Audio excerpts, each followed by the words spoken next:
Adjustable ஸ்கேட்ஸில் balls கொட்டிடுச்சுன்னா இந்த மாதிரி தான் இருக்கும். ஸோ இன்றைக்கி வந்து பார்த்திங்கன்னா நம்ம வீடியோவில் பால்ஸ் கழண்டு விழுந்துருச்சுன்னா நம்ம எப்படி அதை லோட் பண்ணணும் அப்படின்றத இந்த வீடியோவில் பார்ப்போம்.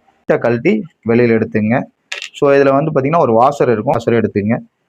உள்ளே இருக்கிற இந்த நெட் இருக்கும், இந்த நெட்டை மட்டும் ஃபுல்லாக வந்து வெளியில் கழட்டிடாதீங்க. இப்போ வந்து பால்ஸை லோட் பண்ண போகிறோம்.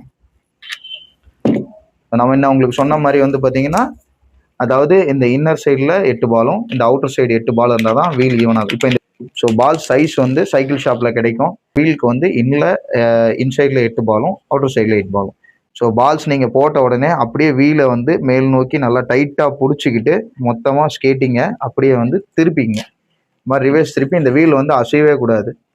ஸோ இந்த மேலே இருக்கிற த்ரெட்டை இன்னும் வந்து நெட்டை வந்து இன்னும் கொஞ்சம் லூஸ் பண்ணிங்க, நல்லா இந்த கேப் தெரிகிற அளவுக்கு. இப்போது இந்த சைடில் வந்து 8 பால்ஸ் போடுறோம். இப்போ 8 பால்ஸ் போட்டாச்சு. இப்போ வந்து இந்த நெட்டை வந்து நம்ம வந்து அந்த பால்ஸு கிட்ட வர வரைக்கும் நம்ம டைட் பண்ணணும். டைட் பண்ணிட்டேன். ஸோ வீல் வந்து இந்த மாதிரி ஷேக் ஆகக்கூடாது. இந்த வாஷரை ஃபஸ்ட்டு மேலே போட்டுடணும். அது எந்த டைப்பில் இருக்கோ அதே மாதிரி போட்டுட்டு மேலே நெட்டை வந்து பண்ணிடணும். நீங்கள் டைட் பண்ணும்போது இந்த உள்ளே இருக்கு இல்லையா, உள்ளே ஒரு நெட் இருக்கும். அந்த நெட்டு வந்து ரொட்டேட் ஆகக்கூடாது, சுற்றக்கூடாது. சுற்றுச்சு அப்படின்னா இந்த வீல் டைட் ஆகிடும்.